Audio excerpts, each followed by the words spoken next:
The alchemy of authenticity is all about meaningful, activating honest, our Manipura chakra. transformational conversations.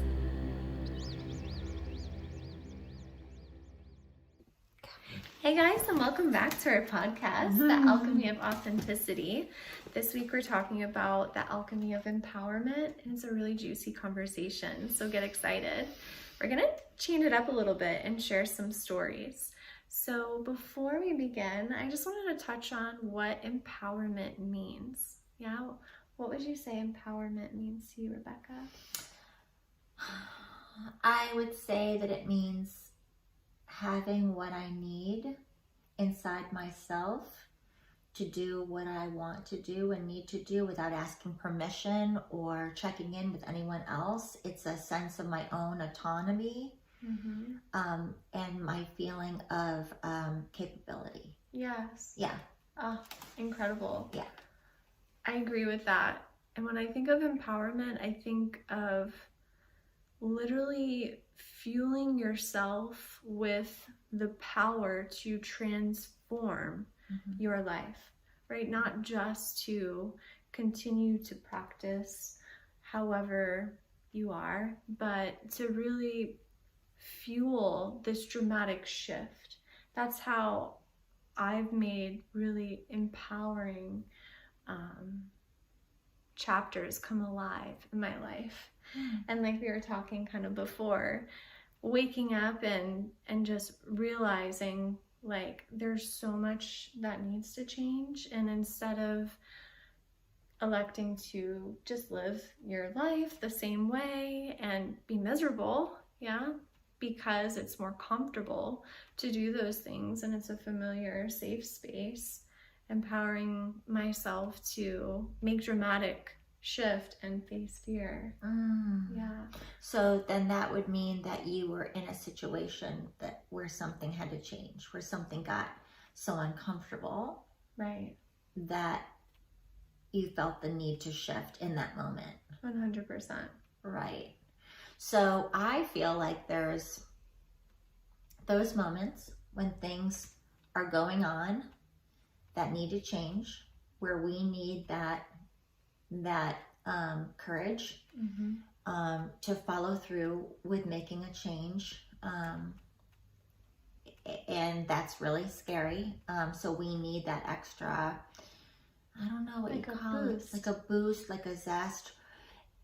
There's those moments, and then there's just the matter of just being empowered in life on a daily basis, feeling empowered with whatever comes along, and living skillfully, as they say, in the moment with whatever comes.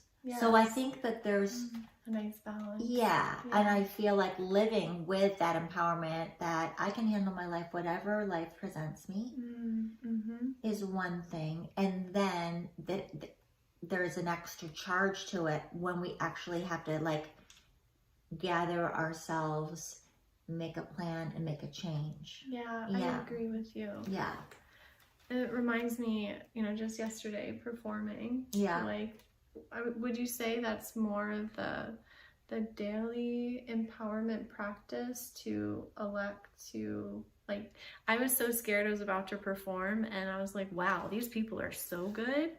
I think I want to leave, because the talent in this room is tremendous, and I'm out of my comfort zone right now, because I didn't feel like I was fitting in. I felt like I was like the outlier in the group, and I wanted to go, even though I've dreamt of that moment for so long.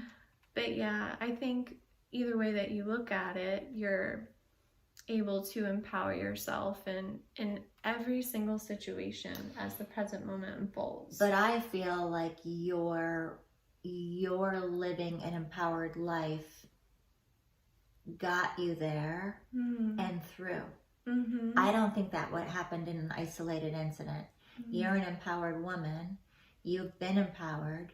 You stepped into that scary situation and used your own empowerment to get you through. Oh, yeah. You know what I mean? Like, it didn't just all of a sudden happen, bam, I'm empowered.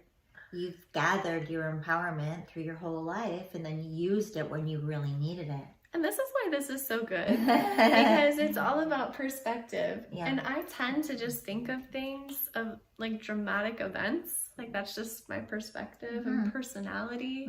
Everything is this big moment, you know, or like I'm working towards this big thing. But thank you for that. Yeah. That was amazing. Well, you know, I think about myself, okay? So I grew up, I'm the youngest child of 4. And I'm the baby, and I didn't grow up feeling empowered. I grew up feeling too little, and being too little, and given less responsibility, and just not really having, if you will, the belief from my parents even that I was, I don't want to say valuable because they loved me, but I wasn't brought up thinking you can do anything. You're so powerful. You go get it, girl. Like I didn't have that growing up. As a matter of fact, my parents were so much of an older generation that, and they're very academic. So what was valued were good grades and following the rules and not stepping out of line. And I was not a great student. I made okay grades, you know, but my skill set wasn't what they valued. And when you grow up in a household where that's the case, you're not empowered because they don't really value what you got. Yeah. You got to find it on your own. And so my whole life was finding my empowerment all by myself. Oh, how? Oh God, how? Tell us your ways, Rebecca. Well, I'll tell you, I was thinking about this before we were shooting this. And so I remember being a really bold, really confident child. I can see that. Naturally, very much, I was kind of bossy, but I knew who I was, and I was real physically strong, little lean and wiry. I climbed trees, and you know, we would have these little shows at the bench at our cottage on the lake where we went every single summer, and I was always the director. But I knew what to do and how to do it and put things together. And that was my very young childhood. When I was in 6th grade and I started to develop, I'm not sure what happened or what, but my life between 5th grade and 9th grade was very, very hard. My adolescence was very, very insecure.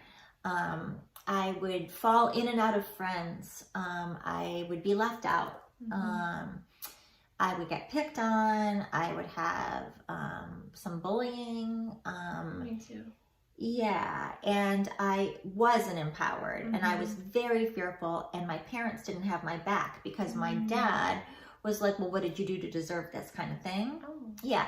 Yeah, my dad was like, he was, anything that scared him made him angry.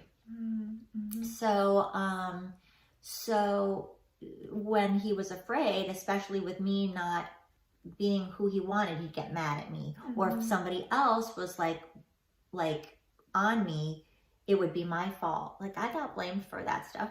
And I made peace with my father, and we got a beautiful relationship, and that's healed, and he's passed on now, and he's like one of my greatest angels now. But when I was growing up, you know, he's a perfectionist. So me being the youngest, me being the one that was probably the least academic of the 4, and then also him kind of getting tired of raising kids by the time I came along, left me not trusting myself at all. So I really didn't trust myself. And I don't think that, you know, the way I was parented had everything to do with it, but it certainly had a lot. Especially your father's perspective. Yeah. And my mom was kind of neutral. She just kind of went along with whatever. Yeah. So she never was like, you're amazing. Like, I never heard that. But I don't feel, you know, like, so when I think about other people, and as I grew up and I'd see other kids whose parents were like, big time supportive, big time cheerleaders for them. I was like, wow, I can't even imagine growing up like that. None of us kids had that from my parents. It wasn't just me. It just wasn't their personality. It wasn't their personality to be doting or to give too much or to go out of their way for us. They really didn't. So then how did you make that transition?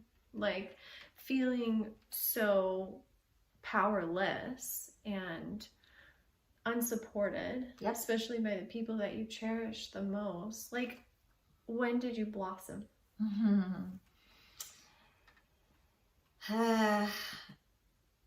When I moved to Florida, when I was in 10th grade, it almost seemed like the world turned into Technicolor. Oh my gosh, amazing.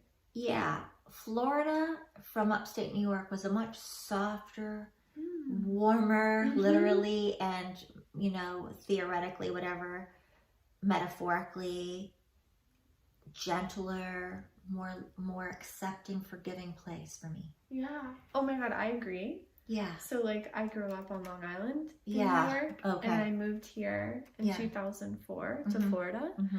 And just side note real quick, that Florida's in this like sacred geographical position. If you look at like around the world, like temples are built in the same, I don't know if it's latitude or longitude, I'm really bad with geography, but I was like, oh my God. And like, just look at the people and interact, like everyone is a lot more happy and cheerful and generous. And this is such a safe space and clean space in comparison to like New York. I just felt like it was harder. People were harder. School was harder. It was. It is. Yeah, the weather was harder. I probably got a better education, to be completely honest. Yeah, I agree. In high school. Yeah. And even in elementary school and middle school. But my psyche relaxed when I got here. The girls ran up to me at the bus and were like, hi, what's your name? Where going? Are you new? I was like, holy crap. Where am I? What do you want? Yeah. And that was just like, what? And as I started to develop physically, I became empowered because she's gorgeous. I was a very skinny, strong, but I had an awkward, adolescence. So when I finally started to become a little bit older and have a little bit more grace about me and have a little bit more ownership of my own body and be able to walk and be in my own skin, I became empowered with that, like in my own physicality. Your energy shifted. Yes, and the responses I was getting with other people was softer, warmer, kinder. Yeah. And then I became, but as far as really trusting myself, oh my God, I can't even tell you what a slow, gradual process. It's seamless. I mean, like, it was so slow that it took my whole life to evolve into the empowerment that I'm feeling now. And that's why, like, I own this seat. Yes. I own the seat because I lived every stage so gradually. It took just certain things, like certain people like believing in me starting to say, I'm good at that. Like, I'm really good at that, and things and I realized, and this is really key, that anything that really mattered, I had to figure out all by myself. I agree. I couldn't take it from anybody else. It had to be all me, myself, and I. Yeah. And it started with when I was when I became an actress, and I had some really solid, really truthful moments in acting. Yeah. Unfortunately, those were never really on stage. Those were in the safe container of my classrooms. where I would already had the part and I was just doing a scene and I could just be myself and explore and let go, and the frequency change where I was just completely in it.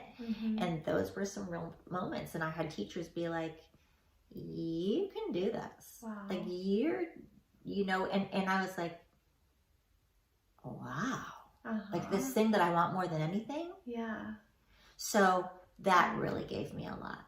Oh, I love it. Yeah, that really gave me a lot. So bits and pieces, and also making some really sound choices for my own empowerment. Moving to New York City when I didn't know anybody as a young woman. Right. Even when I went to college, not knowing anybody, and making my way there and making a little name for myself and getting known there and like finding my people. Yeah. That was empowering. Because a lot of people went to school where they knew a lot of people, would dorm with people that they knew, and I didn't. Right. You know what I mean? So I became very confident in being solo, in finding my way. I was like, I can do that. Yeah. Yeah, it made me brave. And then, choosing to stop drinking. Yeah. That's huge. That was one of the biggest decisions of my entire life. And it came from being disempowered, unempowered with alcohol, making the wrong choices when I was under the influence many times. Right. And then understanding there was a choice, and denying that choice. Hell no, I'm not going to make that choice. I mean, how do you make that choice? Right. And then trying it my way again, and then saying, I'm gonna see what happens when I just put down this drink and try to take it one day at a time without that, and see what life holds for me. And I can honestly say that is probably, if I had to choose one thing I've ever done in my life that was empowering, it would be to stop drinking. Because it was my portal, my real portal into my own awakening, my own consciousness, because I literally chose consciousness. Right, instead. And everything else followed, including yoga, spirituality, and everything else. I love it. So before we started recording, we were talking a little bit about the 3 phases of empowerment, being the first awareness, then acceptance, and then agency, or taking action. So when do you remember that awareness popping into your mind, like, oh, like this alcohol thing is not good for me? It wasn't really like that. No? Tell me. It was waking up desperately hungover, with naked and thirsty out of my mind after making a fool out of myself the night before, and letting some guy hit on me with my boyfriend sitting across I mean, come on, let's get real about what happened. It wasn't like, I think I should stop drinking. No, it was like, fuck. It was like, what did I do? Oh my God. Oh my God. Oh my God. And then being absolutely mortified with my own behavior. And none of that shit would have ever happened without alcohol. Right. Because I lost control of my choices. My judgment went all haywire. I was upside down. So it was those moments, and not just one. Yeah, it wasn't like I just had one moment. It was like I made a series of really bad decisions. I hear you. And so, like, what was the tipping point? Because I feel like a lot of people can relate with this, and it's crossed their mind, oh, I know it'll be good for me, and then they like try to stop. I remember the day. Yeah, okay. I remember the day. All right. Well, okay. My parents were on the phone with me, my dad, and I was living in Queens, and it was a very cloudy day, overcast, winter. I remember looking out the window of my kitchen that looked onto the Long Island Railroad, and I was on the phone with my dad. And I just remember him saying, and I don't know when any of this is going to change back. I just don't know when you're going to start to, and I think he was talking about finances, because I wasn't in a good financial place. I was really a shopaholic. I loved clothes more than food. Yeah. And I lived in New York City. And if I wanted to go open a credit card and go to Barney's, I would. Right. Like, I mean, I was like, you know, I was like a, like, yeah, like. I think it comes with immaturity too. Shopping in New York. Trying to set your fingertips. Yeah. Like, credit card, I'll take it. Yeah. But I mean, I think that they helped me with money a lot more than they ever helped my siblings, you know. And I was pursuing an acting career, so I was waitressing, and I was also doing retail. And my dad just was, you know, my dad being my dad, he just hated the life I was living. And if I had to ask for money, then I was set up for this conversation. When are you going to change? Come move back to Orlando. And at that time, Orlando, after living in New York City, I was never moving back to Orlando. Yeah. That was just not ever a destination place for me. Right. I was like, fuck that. I live in New York now. Yeah. And from here it's to LA maybe. And definitely never Orlando again, ever. Never say never. So, yeah, looking out the window in Queens, hearing him. And I really heard him. For some reason. Because he was thinking finances and I was thinking, they have no idea how much I drink. They have no idea, like, how reckless I am. They have no idea that I probably shouldn't be alive with the situations I put myself in. Right. I've been there. It's scary. There's a reason you're here. Right? Oh, yeah. No, I'm 100% sure. But that day, and then I had a very good friend who had stopped drinking, that was sober. Very good friend. To this day, she's one of my very best friends. And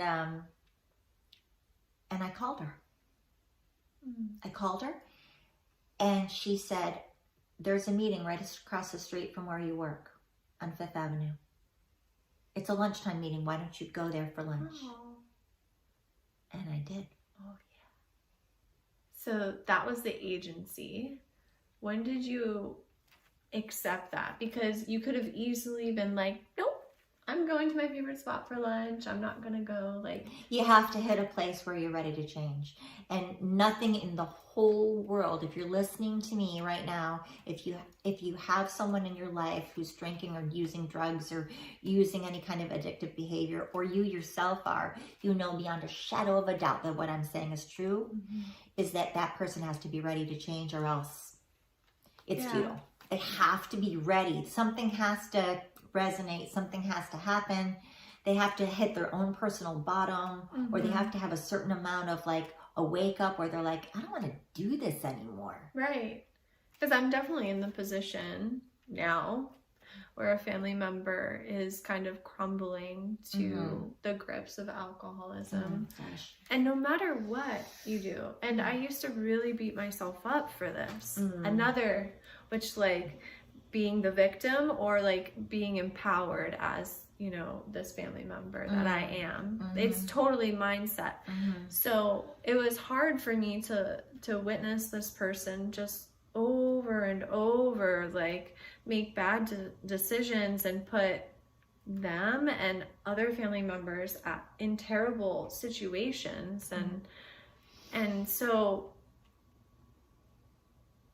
I mean, what do you say to those people witnessing that family member? Like, how can you just wait for them? You have to. It's classic Al-Anon. If you've ever been to an Al-Anon meeting, which is for people who are in relationship in some way, shape, or form with an addict, it's Al-Anon. It's highly recommended. It's a 12-step program for the relationships of people who are the alcoholics or the addicts. And their classic motto is detach with love. Oh, yeah. Oh, that's amazing. Detach with love. Because you cannot make someone force somebody. And it's stressful for you, and you're wasting your breath. Yeah. And I hate to say it because it's like you're giving up on them. And you can say, I love you. I'm here for you. I want you to get better. And set boundaries. Right. Gotta set boundaries. Don't enable that person. Don't keep giving them money because they're going to spend it on alcohol or drugs. Don't give them a place to stay because they don't have to work and they don't have to do anything but do alcohol or drugs. Like, there's a way to not enable someone who is using in some way, shape, or form. Yeah. And like naturally, I found so much liberation in that. Yeah. Just like that healthy, loving detachment. Because I used to feel the weight on my shoulders. Like, I need to help them. I need to fix them. I need to make sure, you know, that they're okay because I love them and we're connected. But then like having that huge epiphany, like, no, like they need to do it for themselves. And it's their dharma. And you know, one of the, oh God, what is it? Is it a yama or a niyama? Asteya, non-stealing, that thou shalt nots. Non-stealing, it's one of a way we rob people is by trying to hold them up and while they're treading water. It's like, let them drown. Drop them. Sink or swim. Sink or swim. You're going to learn real quick. You're taking away their lessons, and they're learning to become empowered on their own by you holding them up. Let them go. I love you. If you're going to sink, that would suck. But maybe you'll start drowning and shoot to the surface. And if you don't, it's your life. And that's so hard. Especially if you love that person so much. If it's your child or your parent or a sibling or good friends, whatever, husband, anybody. Oh my gosh. So I've witnessed this happen before in another family member. Well, this is just like a great reveal of my family. My family is actually like pretty healthy guys and pretty like mentally stable. It's just highlighting these select few. But I healthily detached, and they sink and drown for quite a while. And I feel like in that, they're like baptized, and they came out a more beautiful person than I've ever witnessed them to be. What an incredible transformation. And like, there's hope, and you just have to be patient and trust in a higher power. And for me, just kept praying. And that is one thing you can do, is pray. The power of prayer is for empowering. Because you are doing something for them without hurting yourself. And there is hope. There is. You can see it. But it's just not your job. That can be kind of hard for an Aries to understand sometimes. It's hard for anybody that loves so deeply. Loves so deeply, and we want to control. We want to be the savior. We want to say, God, if I just said the right thing, if I just took them to rehab, if I just gave them this opportunity that maybe, and you can offer, but they have to take the rope. Can throw out all the things, they'll just keep buying, and then I think it also, like, when you like let go, like, they also recognize the power of their own responsibility, and it empowers them to continue to do these things that are causing harm, but also like numbing pain. It's like one of the ways that they're coping, but at the same time they're like, oh, this like is now a little harder because she's not helping. And that's where you give them the opportunity to shift. And so that healthy, loving detachment can be empowering for them and may be just what they need in order to shift. So I want to share a story. We're shifting now into health and really being empowered with your own availability and agency to take full responsibility for your health. And this comes from a personal experience. In 2020, I developed MS, as you know. And like I was telling you kind of before the podcast, doctors told me that it was only going to get worse and that I should quit my job and sell my house and go on disability. And, you know, I was young, less than 30 at the time, with a 2-year-old baby girl. And everything I've ever worked for was like what I was living, like working as a PA, and I just built and designed this beautiful house, furnished it, like it was all decorated. Isn't it funny how like you get to that peak and then something like crazy happens? Wow. Like just knowing that it was all going to be taken away, but more than the physical stuff or like, you know, the career, but like MS destroys your mind. And I remember just walking through the hospital, and I've been working there for several years. Like, I got off the elevator and I was like, I have no idea where I am. And I like, you know, took a really big swallow and like looked around, and I was like, okay, Michelle, like, it's fine. Like, who is that? Like, and I couldn't recognize people and so the first thing I did is I looked at my phone. I pulled up, like, okay, this is the date, this is the time. I had my list of my patient list to see, and I was like, okay, like, I can do this. And I was like, okay, imagine you're in a new place, you're like using this map to find your way. And I'm like, patient room number this. Okay, we'll start here. And I used to just take notes, because if I didn't take notes, which I love connecting with patients and hearing their story and really listening, sometimes it's easy to not take notes because you just want to hear them. Sure. And so on some instances when I was really deeply connected and I didn't take notes, I'd walk out and I was like, oh my God, I have to write like a progress note on this patient. I don't remember anything. Oh God. And it was just like little moments like that in the beginning where I was like, like I was going through a divorce and have a 2-year-old baby and doing the single mom thing and just, you know, bought a new house and like doing all of that. Like there was a lot of stress and taking calls. So it's really easy to make excuses. Yeah. But as Jenny Clark taught us, right, amazing Kundalini teacher, excuses are physical abuses. And when she said that, it like struck a chord in me. And I was like, wait a minute, what is happening to me?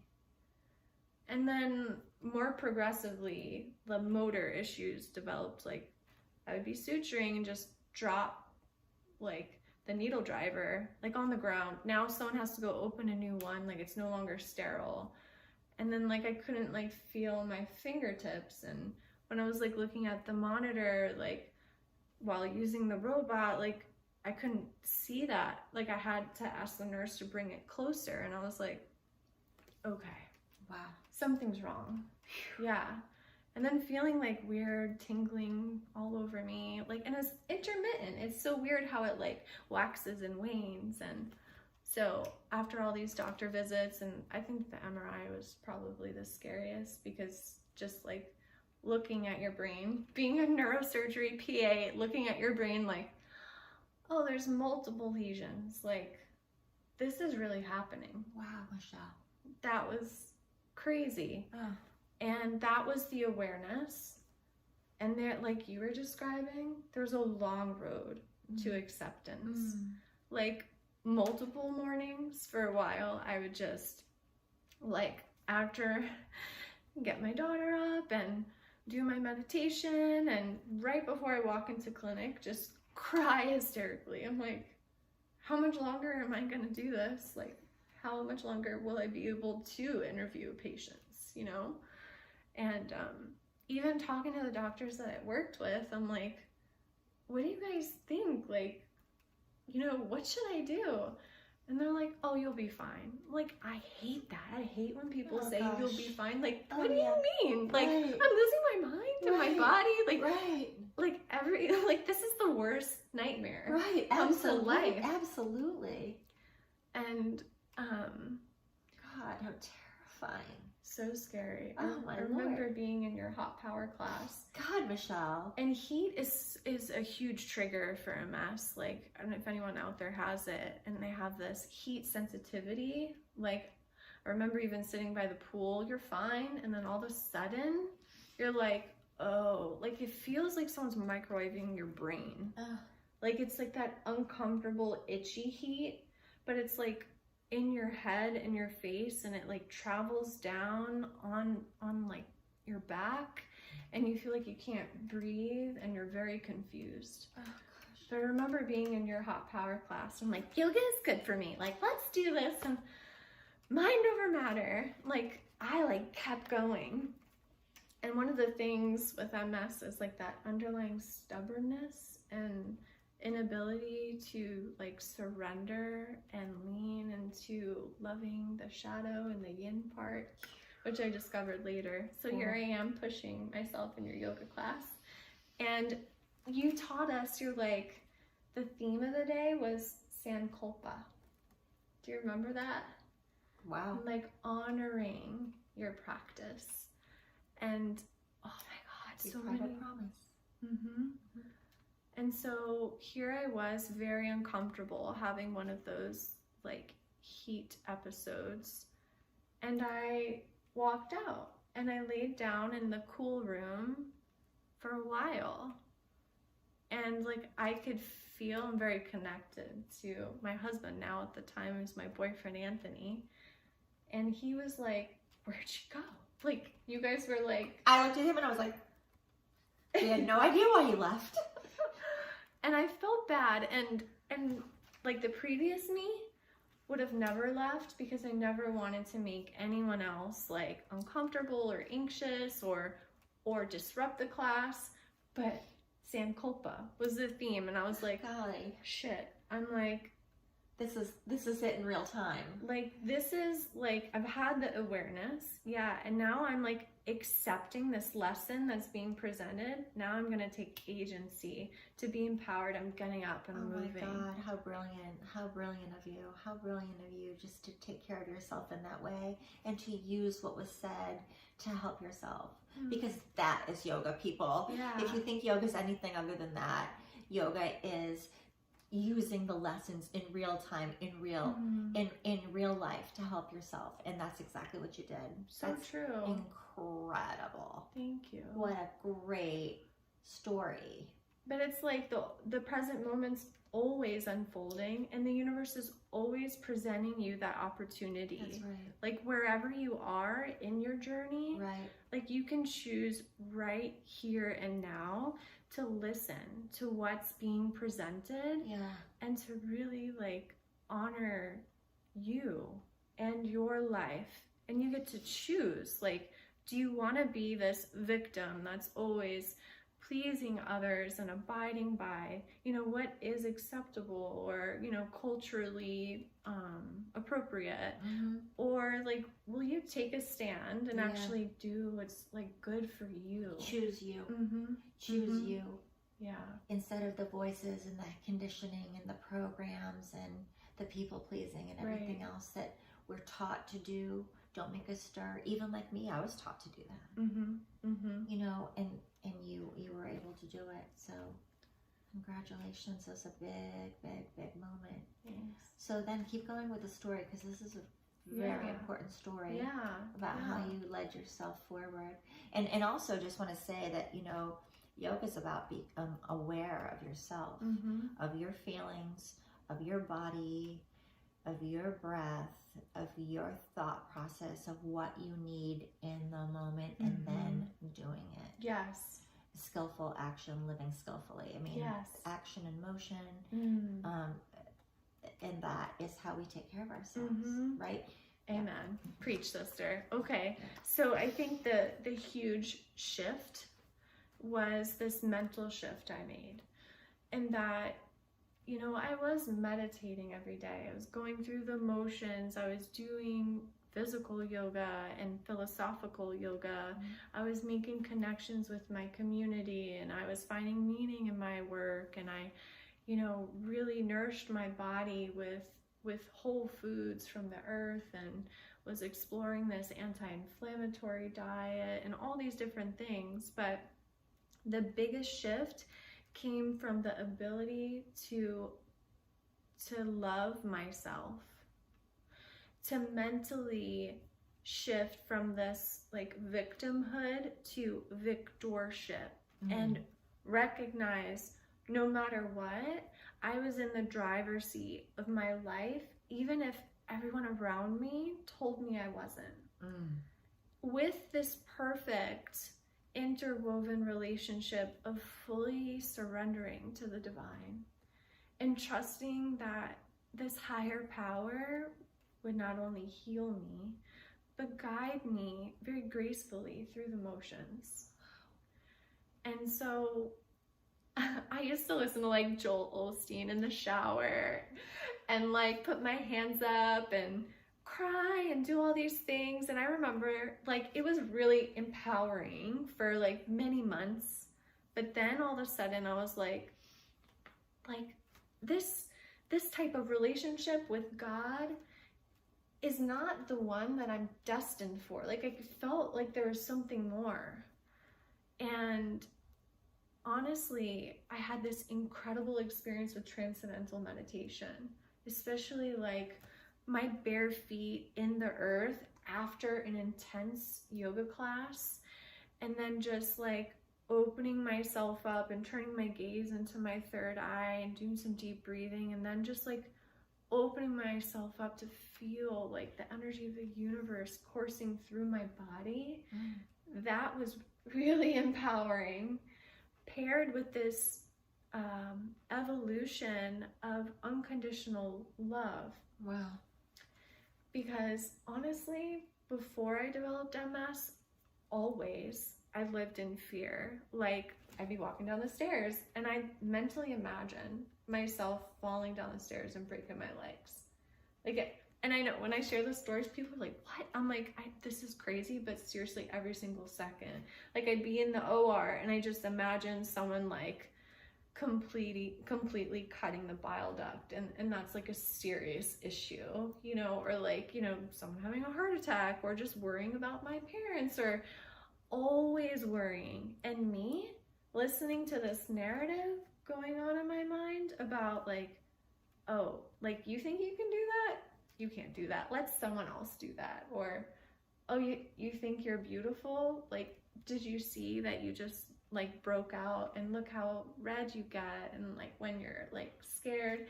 It was a vicious narrative inside my mind. Wow. And this underlying narrative of the mind very much sets the foundation for our physiology and our body. Yeah. And the root of multiple sclerosis is autoimmunity. The immune system's attacking specifically the myelin, or this protective insulation around nerves.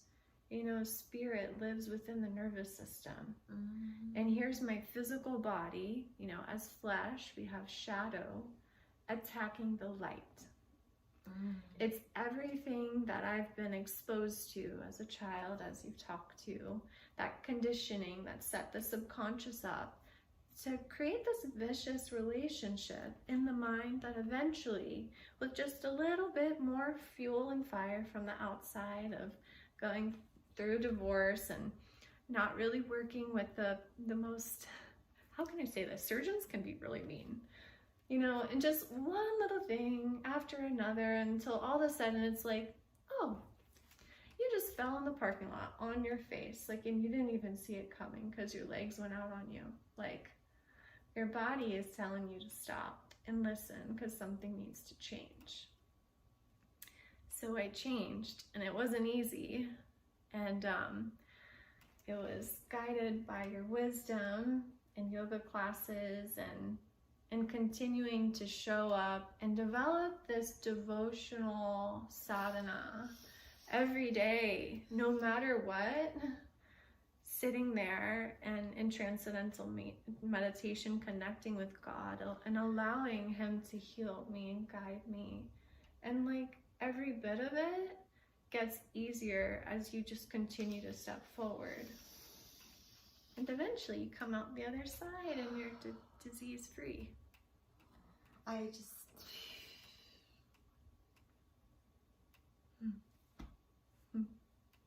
And thank you so much for being there for me.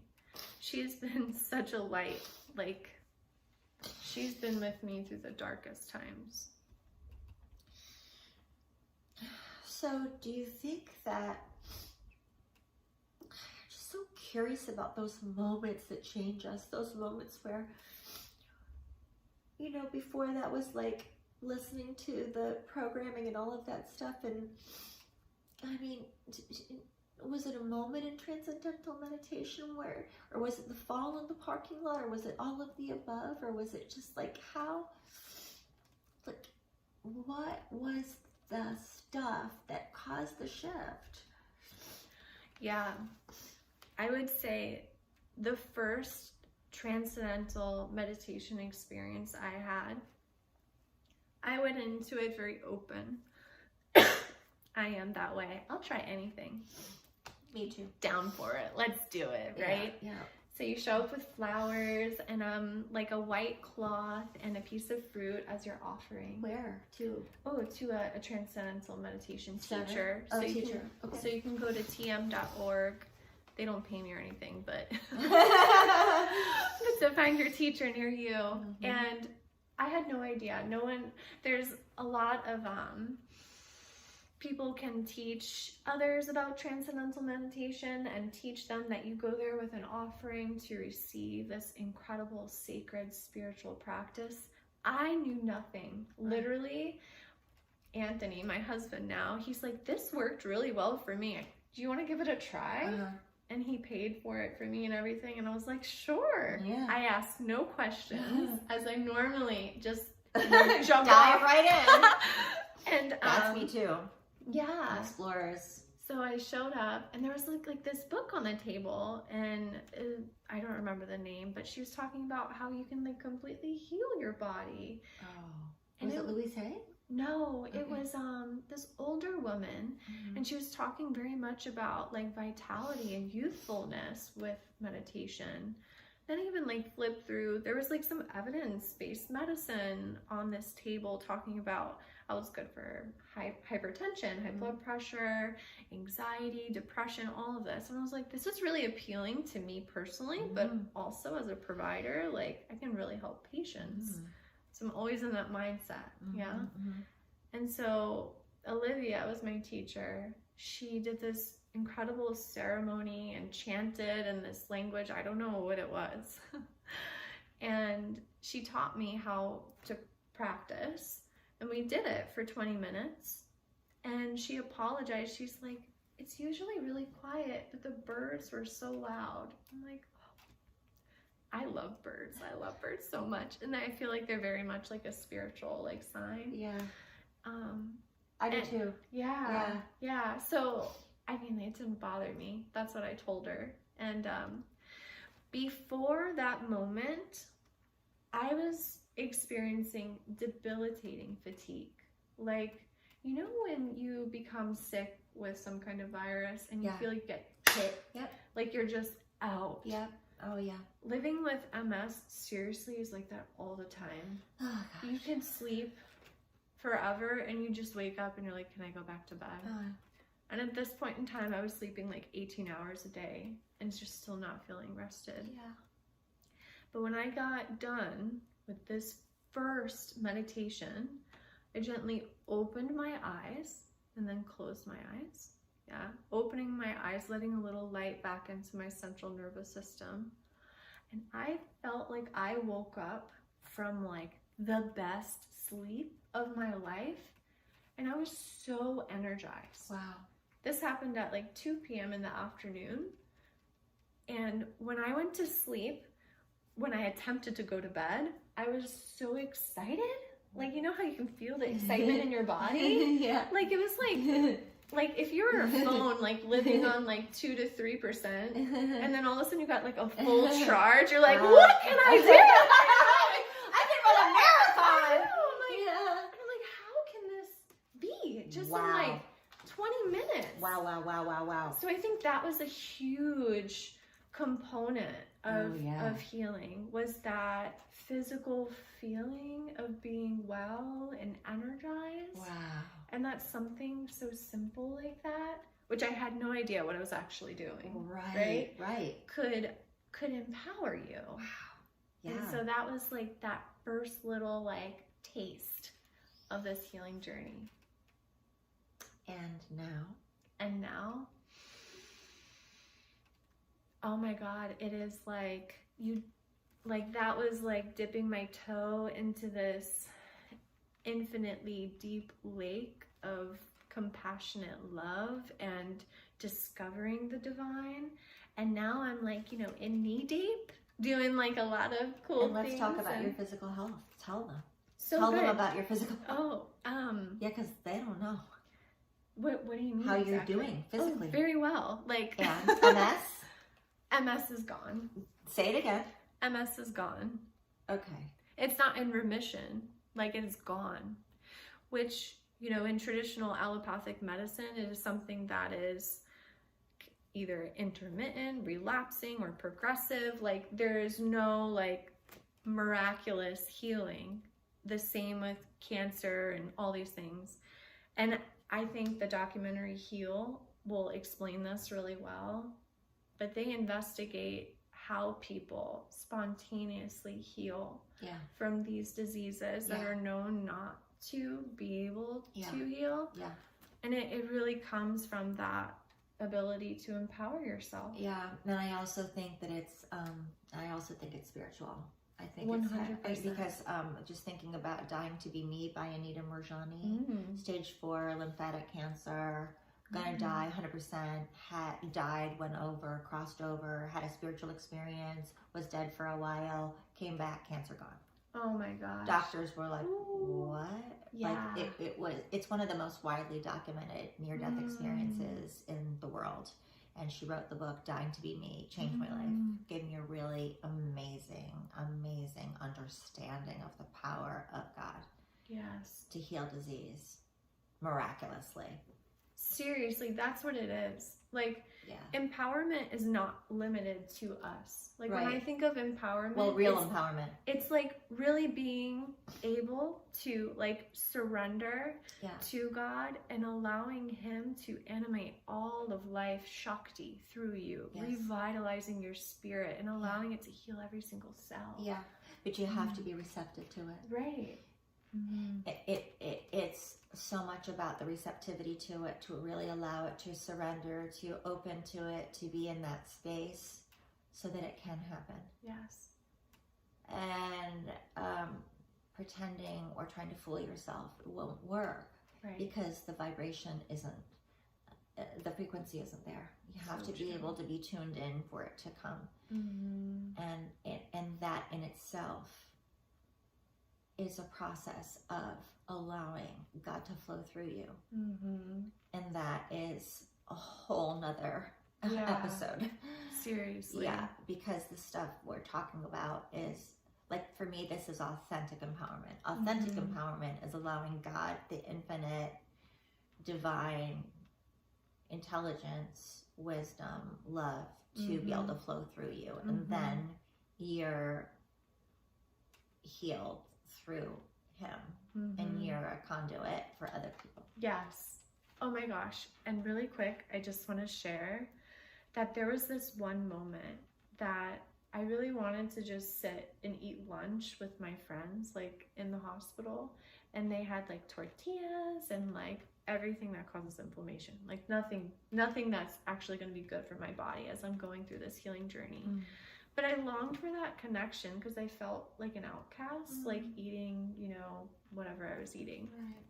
And so I was kind of falling back into that blur of the shadow a bit, and like that temptation, because honestly I could have connected with them and sat down and ate my lunch, but it was like, you know, that part of the mind that's like, oh, just eat with them. I want to break bread and eat what they're eating. And I know.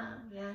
So after I consumed my meal, about 5-10 minutes later, I started to feel really hot and like tingly, dizzy, like not good. And I remember being in PACU, the post-anesthesia recovery unit. After you go through surgery, you go to PACU in order to like wake up. And that's where I would sit and like do all of my notes. There was no one in there, which I find so fascinating now as I like recollect the moment. And I like literally felt like I was gonna go down. And I put my hands up to the sky, palms up to receive, and I was like, God, heal me. And in that moment, instantaneously, all of the sensations going on in my body completely stopped. And I dropped my papers and I was like, what the fuck? And I looked around and I was like, did anybody see that? And I just had chills. And I was like, I'm like back to normal. I'm like, am I alive? I'm like, oh my God, it was so crazy. And so I'm like, you know, gathering myself. Like, I'm like, oh, this does work. Because, you know, like I see stuff all the time and I'm like, I'm going to try it. And I'm like, it actually worked. Wow. And then, like, the funniest point is, like, one of their surgeons walks by and he's like, how was your lunch? I'm like, good.